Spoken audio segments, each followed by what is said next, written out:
안녕하세요. 저는 서울대병원 강남센터 가정의학과 이철민 교수라고 합니다. 금년 2월 19일 코로나19 첫 확진자가 발생한 이후에 많은 어려움이 있었습니다만 철저한 방역 그리고 사회적 거리두기가 잘 시행되면서 전보단 그래도 상황이 좀 호전되고 있는 것 같습니다.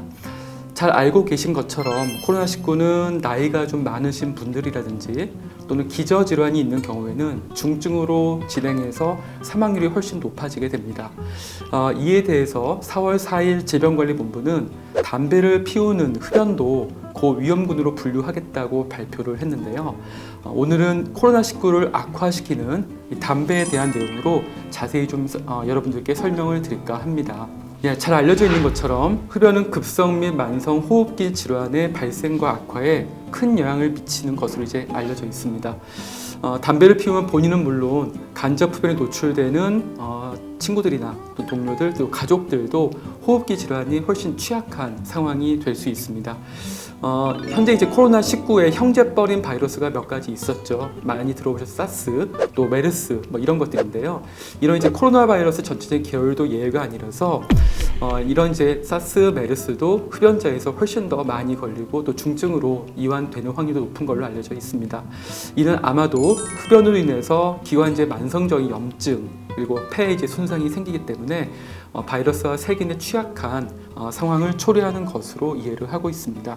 코로나 바이러스, 이 코로나19 감염이 특히 이제 흡연자에게 나쁜 이유로 최근에 AC2라고 하는 단백질 수용체 이론이 특히 좀 주목을 받고 있습니다. 비말을 통해서, 즉 다른 사람이 기침을 하거나 이렇게 해서 이제 옮겨진 코로나19 바이러스가 호흡기에 침투할 때 이 특정한 AC2라는 단백질 수용체를 통해서 사람의 몸에 이제 들어오게 된다라는 이제 이론입니다. 이제 흥미로운 점은 AC2 수용체의 단백질이 흡연자에서 더 많이 발견된다는 점이죠. 따라서 담배를 피우시는 분들은 이 특정한 단백질, 즉 코로나19 바이러스가 들어오는 통로에 해당되는 단백질이 더 많아지게 되고 그래서 이 코로나19 감염에 더 취약해진다라는 이제 이론입니다.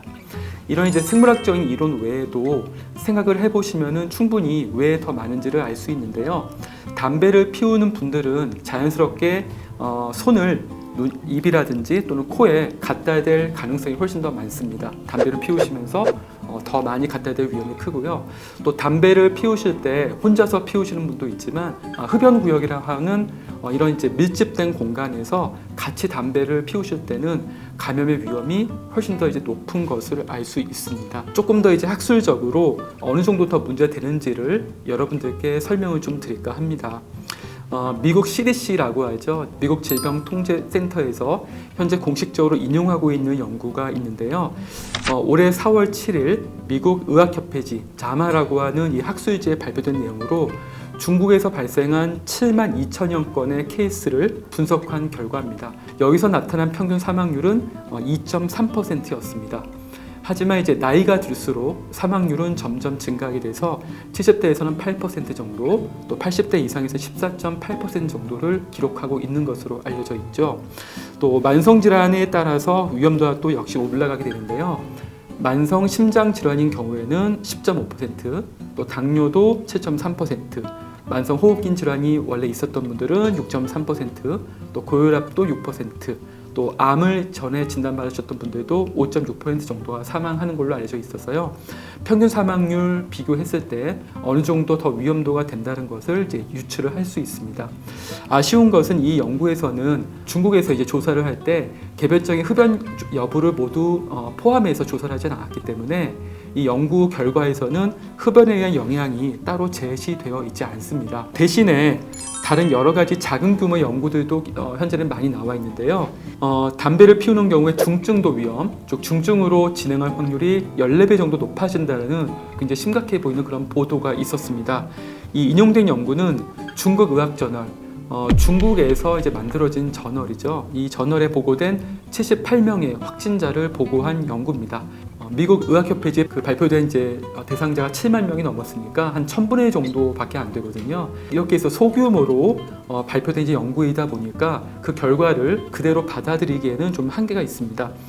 이렇게 해서 좀 작은 규모의 연구만 있을 때 저희가 좀 더 합리적인, 조금 더 근거를 가지고 얘기할 수 있는 기법을 저희가 메타 분석 기법이라고 합니다. 그래서 이렇게 여러 개의 연구를 모아서 그 종합하는 기법들이 있는데요. 그렇게 발표된 최근의 논문들도 있습니다. 그 중에 한 가지를 소개해드리면은 미국 샌프란시스코 대학, 저희가 UCSF라고 보통 부르는 이 대학에서 연구진이 기존의 연구 12편을 모아서 종합한 연구 결과가 있습니다. 여기서 보면은 담배를 피우는 사람들이 그렇지 않은 경우에 비해서 중증으로 지낼 확률이 2배 이상 높아지는 것으로 나타났습니다. 이러한 결과는 과거 인플루엔자나 또 사스, 또 메르스에서 저희가 흡연에 의한 중증도 확률을 봤었던 연구들과 대개 일치하고 있기 때문에 이 정도가 아마도 흡연이 미치는 영향이 아닌가 이렇게 생각을 할 수 있겠습니다. 다만 이런 연구들은 다른 연구들을 충분히 보정한 연구들은 아닙니다. 흡연과의 관련성에 대해서도 많은 분들이 좀 관심이 있기 때문에 이후에 좀 더 좋은 연구들이 많이 나오지 않을까 기대를 하고 있습니다. 코로나19하고 언제까지 인간이 같이 이렇게 힘들게 살아야 되는지 알 수는 없습니다. 치료제나 백신이 언제 개발될지 모르는 상황이기 때문에 우리는 꽤 오랜 기간 이 바이러스와 공존할 수밖에 없습니다. 이 생활 방역이라는 얘기가 나왔죠. 사회적 거리두기 다음 단계 생활 방역이라고 해서 서로 간의 접촉을 줄일 수밖에 없고 또 이렇게 해서 감염 위험을 최소화하는 방법으로 당분간 저희가 지낼 수밖에 없겠는데요. 이런 상황에서 특히 고위험군에 속하는 분들은 정말 조심을 하실 수밖에 없습니다. 이건 누구도 막아줄 수는 없으니까요. 저희는 이런 흡연 인구에 주목할 수밖에 없습니다. 많은 분들이 특히 흡연자분들의 감염이 된다면은 그 위험도가 2배, 3배 증가된다고 해도 사망률이 급격하게 늘어날 수가 있거든요. 많은 분들이 담배를 끊기 원하는 것도 알고 있습니다. 여러 번 끊었어도 잘 안 되는 것도 알고 있습니다. 그러한 이유는 니코틴 의존이 너무 심해서 그리고 이미 습관이 되어버렸기 때문에 담배라는 굴레에서 벗어나기가 너무 어렵죠. 지금 즉 어쩔 수 없이 코로나19와 공존해야 되는 지금이 저는 금연을 결심하기 위한 가장 좋은 시기라고 생각을 합니다. 역발상이라고 볼 수 있겠는데요. 사회적 거리두기를 어쩔 수 없이 지금 해야 되는 상황이거든요. 그러면 지금이 담배 끊기를 더 좋은데요. 회식도 줄고 또 재택근무를 하게 되고 또 담배를 피우는 친구들이나 동료들과 만날 기회도 줄어드는 지금이 금연에 성공할 수 있는 최적의 시기라고 금연 진료를 하는 저는 생각을 합니다. 담배를 끊는데 어려움을 느끼신다면 주위에 여러 가지 지원을 받을 수 있는 방법이 있습니다. 금연 클리닉에 개설되어 있는 보건소라든지 또는 주변의 병의원을 방문하시면은 약물 치료를 포함한 도움을 받을 수 있습니다. 만약에 이런 의료기관을 방문하시는 게 조금 꺼려지신다면은 금연 상담 전화 1544-9030을 이용하시면은 노련한 금연 상담소로부터 정말 세계 최고 수준의 금연 상담을 받으실 수가 있습니다. 이번에 이 코로나19 사태를 거치면서 여러분들이 모르셨던 이 한국의 방역 수준 또 건강보험 체계가 정말 세계적인 수준이라는 것을 아시게 됐을 거예요. 하지만 자신 있게 말씀드릴 수 있는 것은 한국의 금연치료 서비스도 이미 15년 정도의 역사를 가지고 있고 굉장히 좋은 이미 세계 최고 수준에 도달해 있다고 말씀을 드릴 수 있습니다. 코로나19 시대에서 금연을 다시 한번 떠올리시기를 여러분들께 다시 한번 부탁드리겠습니다.